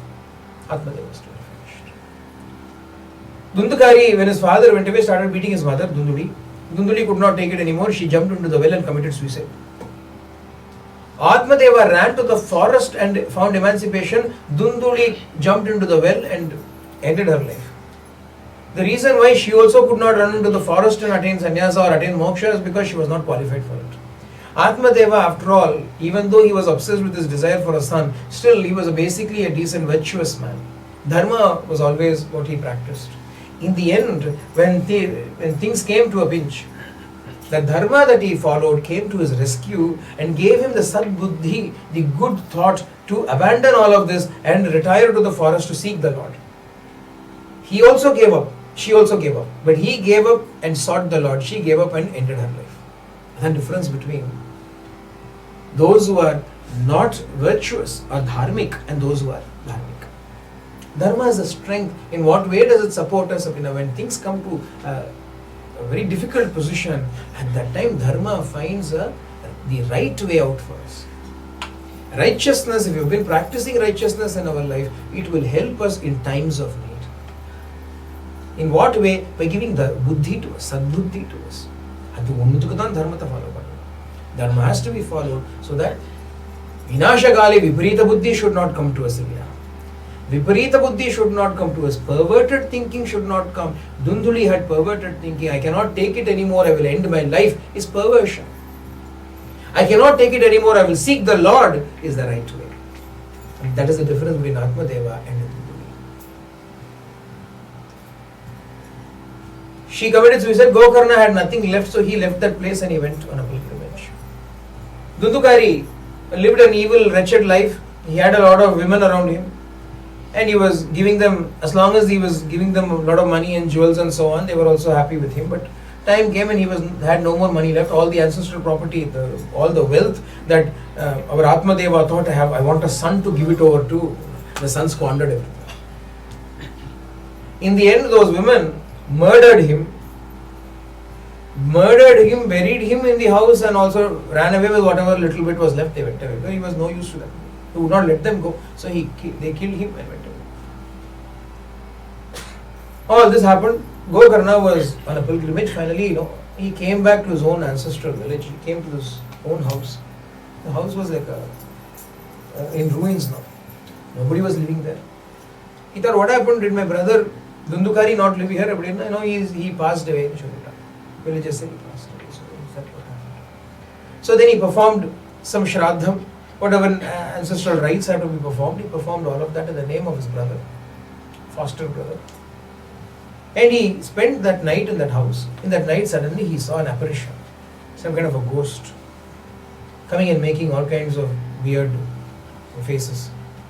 But he was not worried about it, scared about it. He was a man of tapasya. He took a little bit of water, sprinkled upon it and said, "You ghost, who are you? Who are you, O spirit? Why are you coming and haunting this house?" Now that spirit said, "I'm your brother, Dundukari. I've become like this. I've been reduced to this. The sins that I've committed have made me into a ghost. I'm neither able to pass on into another life, another birth. I'm not able to take another birth. If I cannot take another birth, I'm not able to at least carry on and wipe away my sins. I'm caught in a limbo. Help me." Gokarna had no reason to help him because he did nothing to him, but nevertheless compassion. That compassion was triggered in him. He said, "Okay, don't worry, I'll find a way out for you." So then he consulted all the elders in the village the next morning. They all said, Shraddha, all the rituals that are prescribed by the Shastras, if they are done, will achieve merit. If nothing else, go to Gaya and do a Shraddham there, that will achieve merit. Gaya Shraddha, the holy place of Gaya. Then Gokarna said, "I've done all of that. In spite of it, my brother is in this plight." But they said, "We do not know then. It is beyond our knowledge. Perhaps one person can help you. That one person is none other than Surya, the sun god. He knows much more than what we know. He is a Sarvasakshi, eternal witness. Ask him." How to ask son? Problem of Atmadeva's son. No, he has to ask the sun. So many sons. Guru Sannyasa would have solved all the problems. But Gokarna had the tapashakti in him, so he made Surya Bhagavan manifest in front of him and asked him, "What can I do, my brother?" And when Surya Bhagavan gave one answer only, he said, "Śrīmad Bhāgavatam mukti Saptaham vachanam kuru." The chanting of Śrīmad Bhāgavatam over a 7-day period is certain to give mukti. Therefore, do a Saptaham. So Gokarna immediately organized for a Saptaham, arranged for a Saptaham, everybody came, he himself became the person giving the discourses. And they installed a bamboo pole with 7 nodules in it, 7 nodes in it. And using the Shakti of mantras, he invoked the spirit of his brother onto that bamboo pole and started to do the pravachana, Saptaham, Bhagavata Saptaham. 7 days the Saptaham happened. At the end of each day, 1 node will burst. And node kept bursting in the bamboo. On the 7th day, when it was completed, the entire bamboo burst apart and an effulgent being arose from that bamboo. Heavenly messengers, Vishnudutas came. Clad in divine raiments, they all came to escort this spirit to heaven, to Vaikuntha Loka. Upon knowing everything but still wanting to clarify it for everybody, Gokarna asked those heavenly messengers, who are you and why have you all come here? We are all Vishnu Parshadas, messengers of Lord Vishnu. Hari has sent us here because your brother has attained moksha. We are escorting him to Mokshapuri, Vaikuntha. How did he attain moksha? He listened to Saptaham, he attained moksha. Gokarna said, do we all not look like people to you? We also heard. We also heard for 7 days. In fact, I said the whole thing for crying out loud. How come you are not taking us to Vaikuntha? How come you are not taking all of us to Vaikuntha? But they said, everybody heard. But natata mananam kritam. Everybody heard. Shravanam ellarum pannam. Everybody heard. But the way this Dundukari contemplated upon it, nobody else did. Therefore, he alone is being taken by us. And they tell Gokarna, don't worry, your turn will come. You have still work to do, you must do more Saptahams, after that we will take you. But for all the others, this is not applicable to Gokarna. For all the others it was applicable. They said, Natata mananam kritam. They did not pay that attention that this fellow did. Why did this fellow pay so much attention? Because this was the last hope for him. If this also did not work, he had no other hope. So he heard with so much attention because his very emancipation depended upon this. So he was totally absorbed in the listening, forgot himself, and as a result of forgetting himself, he became eligible immediately for attaining moksha. Tanne yajanda tanmayananda. He lost himself in the listening and became eligible for moksha. This is the story of the Bhagavata Mahatmyam that tells us, through the example both of Atmadeva and even Dundukari. It takes 2 examples for a purpose. It takes Atmadeva, who was already a virtuous man to start off with. A virtuous man but slightly worldly. Had a few worldly desires. Gokarna, entirely spiritual. In fact, 3 examples we should take. Gokarna was entirely spiritual. Atmadeva was worldly but virtuous. Dundukari was worldly and wicked. What happens, Sabrina? All 3 attain their highest state. Through Bhagavatam, all 3 attain the highest state. From what does it imply? Nobody is beyond hope of redemption or emancipation. Even Dundukari can attain. About what is to say of all of us? We are not as bad as Dundukari, India. Perhaps we may not say I am as good as Atmadeva, but at least we know we are not as bad as Gurudeva. But there was only one precondition. One condition for everybody. To forget yourself in Bhagavatam is what is important, what is necessary. How can you forget yourself in Bhagavatam? Mahatmyam speaks about another story which comes before this story. This is the story of Narada as he goes around all the 3 worlds. Narada was known for walking around all the 3 worlds. He came to bring joy and glory to the Lord. Wherever he went, he sung the name and the glories of the Lord. He initiated people everywhere he went.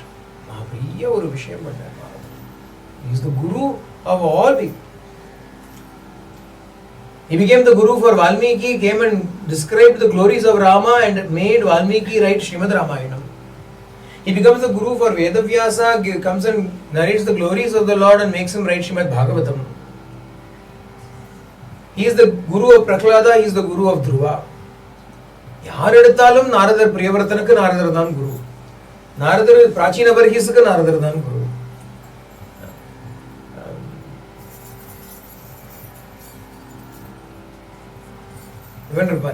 Vritrasura, Chitraketu, Hanukum Naradan than guru. Narada throughout the Bhagavatam again and again and again you find Narada coming and giving the highest truth to everybody. Such a Narada went around this world in order to satisfy the spiritual hunger of everybody. So carrying this great ambrosia called Bhagavad Nama, the nectar of the Lord's name, he went around trying to see who was hungry.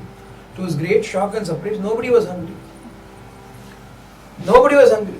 They were fed up with the world, but they were still not hungry for God. They were still living in this world only. Fed up with this world, what world? But they are still not willing to give up the world. Wherever he went, he saw only adharma. Wherever he went, he saw only selfishness, rampant. Nobody was seeking the truth. Nobody was seeking God. Nobody seemed to have bhakti. Wandering around everywhere, finally he came to, mind became so frustrated, he thought, I'll go to Vrindavan.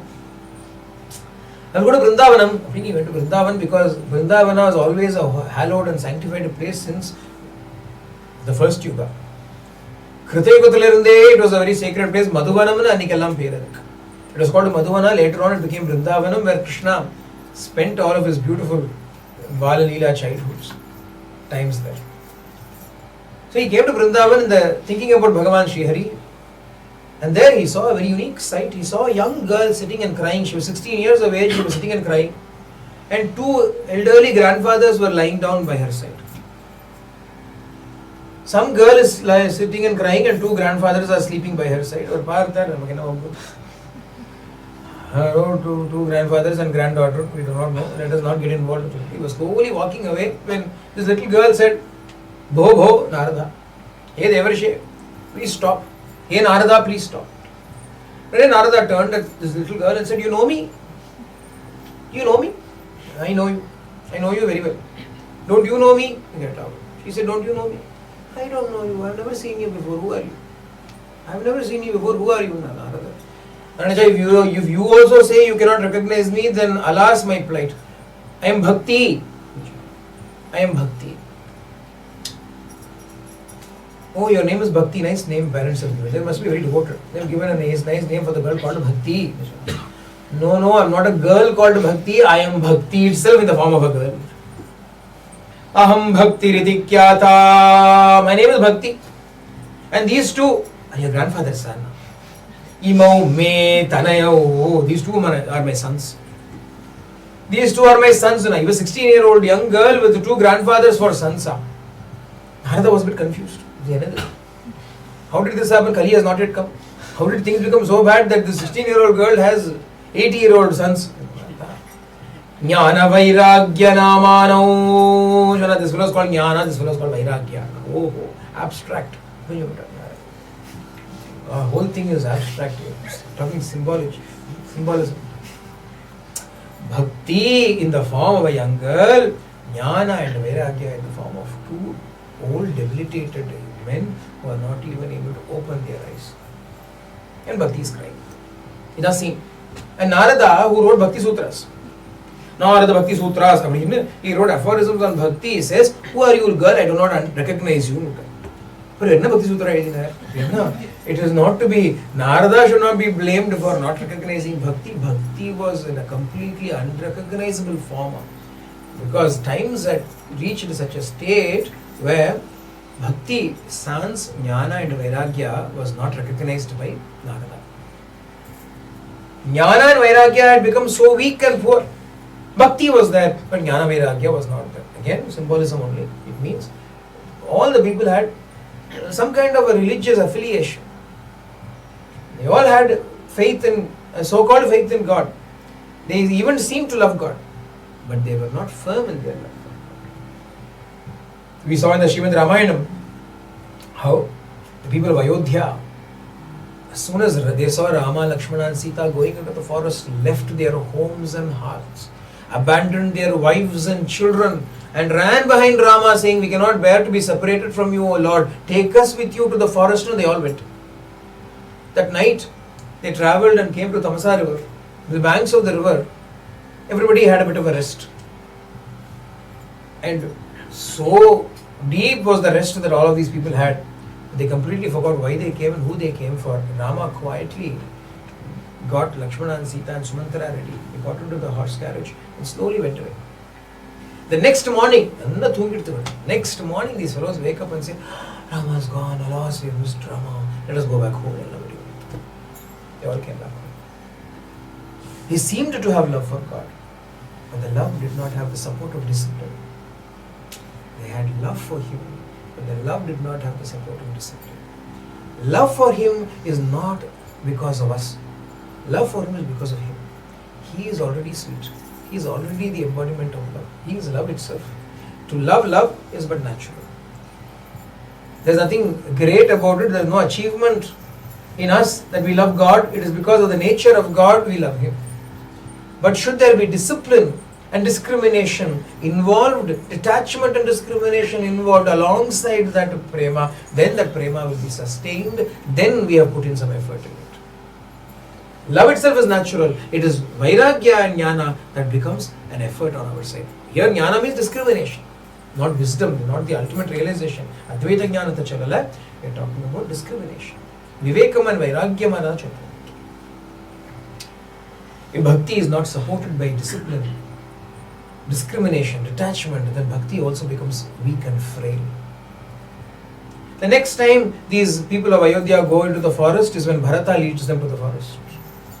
And at that time they go to Bharadwaja Ashrama, Bharadwaja gives them a feast, they eat all that food and they say, forget Ayodhya, forget the forest, let Rama be happy wherever he wants to be, let Bharata be happy wherever he wants to be, we will be happy here.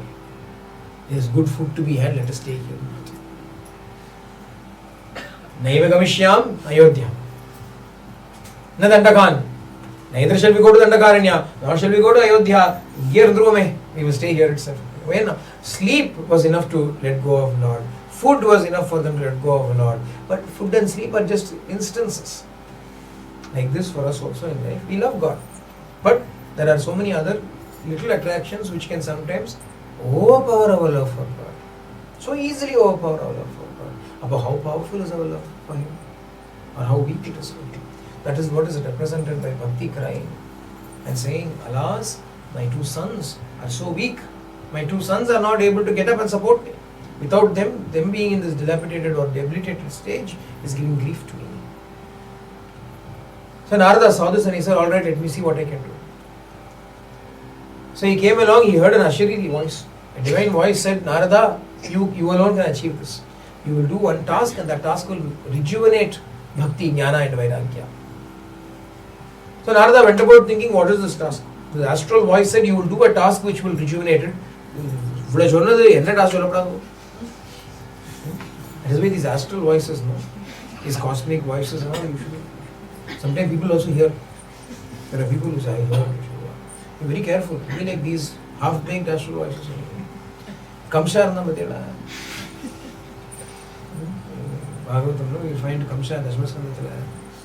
Kamsa was taking the chariot with the newly wed Devaki and Vasudeva, and suddenly an astral voice. The eighth Garbha, the eighth pregnancy of this woman will kill you. Eighth pregnancy will kill you.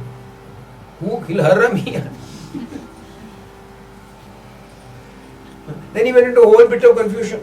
Should we count eighth from the beginning, from the 8th, second length? That no problem now, he killed everybody in the end. Whoever he could lay his hands upon, he killed them. So, you should be careful with voices. There's a reason why they say if you're hearing voices, you probably get yourself checked.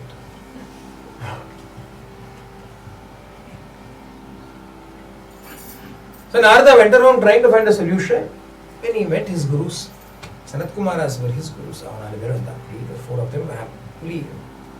How would Sanat Kumaras wander about again now?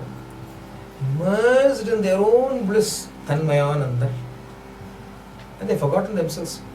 How much had they forgotten themselves? They would wander about without even clothes on their body. That much they had forgotten themselves.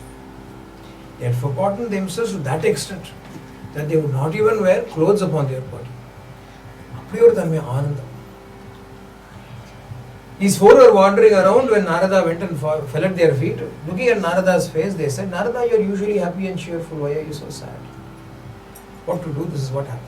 He narrated the entire, all the events that had happened. So they said, we will tell you what that event is, what that task that you should do. Do a Bhagavata Saptaham. Do a Bhagavata Saptaham. In 7 days, if we listen to this Bhagavatam, Bhakti will be rejuvenated, Jnana will be rejuvenated, Vairagya will be strengthened, discipline will be reinstilled in the hearts of people. Discrimination will be rekindled in the minds of all, and the Bhakti will reign supreme in their hearts. They told Narada. Narada immediately sat down there. They did not do any advertisement, they did not do any registration. Evening session, morning session, no emails, nothing. They just sat down. How many people were there? 4, 5 people. Guru Narada, 4 Sanat Kumaras, 5 people, enough. They started. But the moment they made the plan to start, like the flower blossoming, attracting bees from afar, all the great ones, the holy ones, Jnanis, Mahatmas, everybody started to assemble. Bharata, there was no more room, there was so full, the whole area was so full. And Bhagavata Saptaham started. And as they were doing the Saptaham, as the Saptaham was coming to a close, here with great delight shining up on his face, reflecting the Ananda, Paramananda that was in his heart, slowly chanting, recounting the stories and the mantras, literally, the shlokas from Śrīmad Bhāgavatam. Who should come there? Sakshat Shri Shukha, the greatest yoginam paramam guru, supreme guru of even yogis, Brahmanishta, established in the Brahman, Jnani, Bhakta, Mahatmyam, Bhagavata, all put together. Shri Shukha wandered around. The first one to deliver the Bhagavatam to Parikshit, the same Shri Shukha came there. Shuka came and sat down amongst them all. And then, on seeing all of them assembled there, Bhagavan decided to come. In the end, Sakshat Bhagavan himself decided to come to the Bhagavata Saptaham. And Bhagavan came. Bhagavan did not come alone. Already there are so many people. Bhagavan, where is bringing his entourage? He is bringing a big group of people. Harla Vandanna Prakhlada, Prakhladasthaladhari, Prakhlada, Uddhavan, Arjunan, Indran. All of Bhagavan's bhaktas, all of them came, all of them carrying instruments they came. They did not come simply. Bhajan Padinde Varala. Wherever Bhagavan goes, bhajans also go along with him. The people are singing his glories, the hosts, the angelic hosts, singing the glories of God on high. And the Madhuriya, they are all singing Gloria, Gloria, and Chuli Alam Padindu Bhagavan. Gloria, Jai Jai Jaina, Gloria. Gloria, Gloria to Lord on high. How sweetly the angels sing. Like that Uddhava, Prakhlada, Arjuna, Indra, everybody came and assembled there in front of Narada and Sanat Kumara. Sakshat Bhagavan himself came. Shuka was there. Shuka said to all of them, when Shuka came, they said, 4 words you must say. Shanatibata Bhagavatam Rasamalayam Uraho Rasika Bhuvi Bhavuka.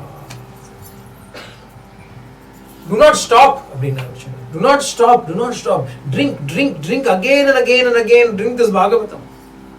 Drink these stories again and again. Don't say, I have heard them already. I have read them already. How many times do you listen to the same stories? How many times do you eat dinner and breakfast in your life? I have had dinner once in my life. Enough.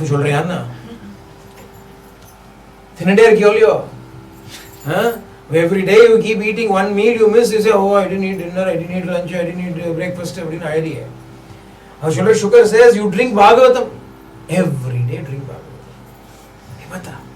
Keep drinking. Till when? Till when? There is no till when. Keep drinking. What will happen? You will become Bhagavatam. Until then, you keep drinking. Then others will drink you. Then the cycle will continue. Others will drink you. You will simply merge into that ocean called Bhagavatam. Śrīmad Bhāgavatarunava. You will go and merge into that Śrīmad Bhāgavatam itself. Until then, drink and keep singing, keep chanting, keep listening. He gives a prescription to all of them as they are delighting in this. Bhagavan appears there. And when Bhagavan appears there, the whole place is so crowded. Finally, Bhakti Devi, along with her two sons, Jnana and Vairagya, their fellows have now become young, rejuvenated. The three of them come. Right at the end they are come. And they all came right at the end. Narada looked at it and said, Mahatmyam, at least you would have called somebody and said, put a seat for me in the front. Last minute, where will we find a place for you to sit? All the place was taken up. At that time, they all prayed to the Lord himself. They said, Bhagavane, allocate a space for her. Bhagavan said, the place for bhakti, jnana and vairagya is from henceforth allocated in the hearts of all those who immerse themselves in Bhagavatam. All those immerse themselves in Śrīmad Bhāgavatam, bhakti, jnana and vairagya will become firmly and permanently enshrined in their hearts. Bhagavan gave a place, a boon to bhakti, jnana and vairagya. In this way, Bhagavatam rejuvenated true devotion. Bhakti without jnana and vairagya was unrecognizable even to Narada. Narada, who is considered as the exponent of bhakti, the foremost expert on bhakti, himself could not recognize bhakti when it was not supported by, guarded by, protected by discrimination, discipline, detachment. That bhakti of that nature can come to us only when we immerse ourselves and listen to the Bhagavatam, the truths that are contained in the Bhagavatam. The next 7 days, as we are going to constantly listen to it, what will happen now? Whether you like it or not, these truths will go inside you. At least for 7 days, you will not think about anything else but this. As I like to say, Saptaham is so powerful because you are beaten up on day 1, and before you can recover, you are beaten up again on day 2. And before you can recuperate, you are beaten up again on day 3. The Madhuri, you are flattened. Otherwise, what will happen? Our ego takes a beating on day 1. After that, if you leave it be, it will recover. And it will become stronger for the beating. And it will once again raise its head up. So what do we need to do? Hammer it until it cannot lift its head up. The whack-a-mole. The Madhuri, you whack the mole, it cannot even lift its head up. Śrīmad Bhāgavatam, Saptaham. When we do it in this format, 7 days or intensive. 7-day intensive, what does it do? It simply transforms your outlook on life. After that, you know, and you at least start feeling disgusted and living life merely for yourself. Even if you cannot implement it, at least you will start feeling, what kind of a life is this? I should live for God. That noble intention at least will be born in our hearts. That is the power of Bhagavata, of the Saptaham. Atmadeva lost himself in it and attained the truth. Gokarna lost himself in it and attained the truth. When we say the truth, we mean eternal happiness, Anand. Dundukari lost himself in it and attained that bliss. Shri Shukha lost himself in it and attained that bliss. Parikshit lost himself in it and attained that bliss. The rishis of Naimisharanya lost themselves in that and attained that same bliss. Ugrashravas, who was narrating it all, lost himself in that bliss. The endless there are stories. These are only people who heard Bhagavatam. These are all the people who heard Bhagavatam. In the end, Bhagavatam is about those people who lost themselves in God.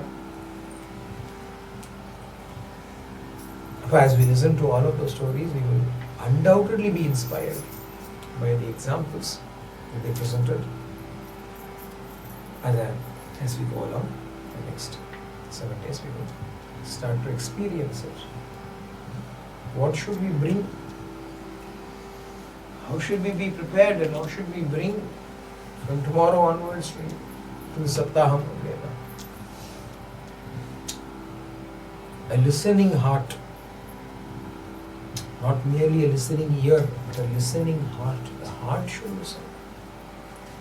There is a karna nadi. There is a nerve, it seems, that runs from the ear to the heart. Yakkarna nadi purushasya yata. It is not a nerve that the ENT specialist can find. It's a spiritual nerve. What is the meaning of this nerve? As the glories of God are heard, as the words of the truth are heard, instead of going from one ear to the other ear, instead of going from the ear to the brain and be mentally processed, it goes from the ear to the heart and awakens it. And preparedness is what we should have. Leave all your junk outside. All of you are anyway garbage collectors. You are collecting all the garbage called your vasanas, your punyas and papas, all that nonsense you are collecting. And you all carry like a big Santa Claus having a big red bag on his back. Like that you are also carrying all nonsense junk. From tomorrow onwards, you leave that junk at home. There's no room here, you see, it's quite full.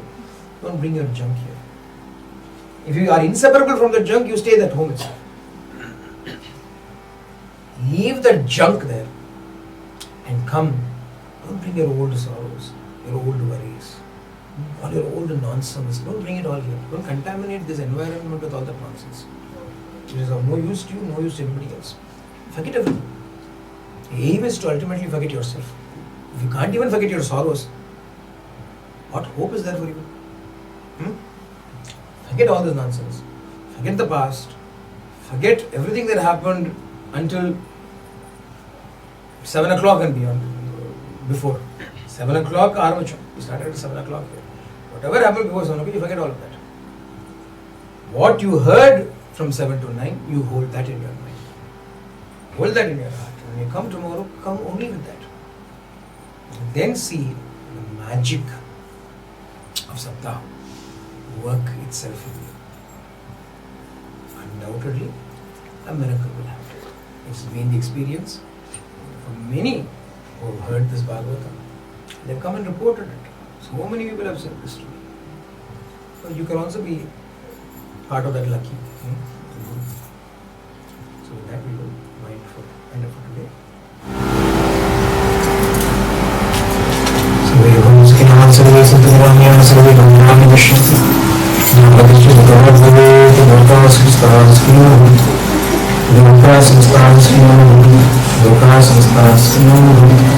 Om Shanti Shanti Shanti Shri Sai Shwara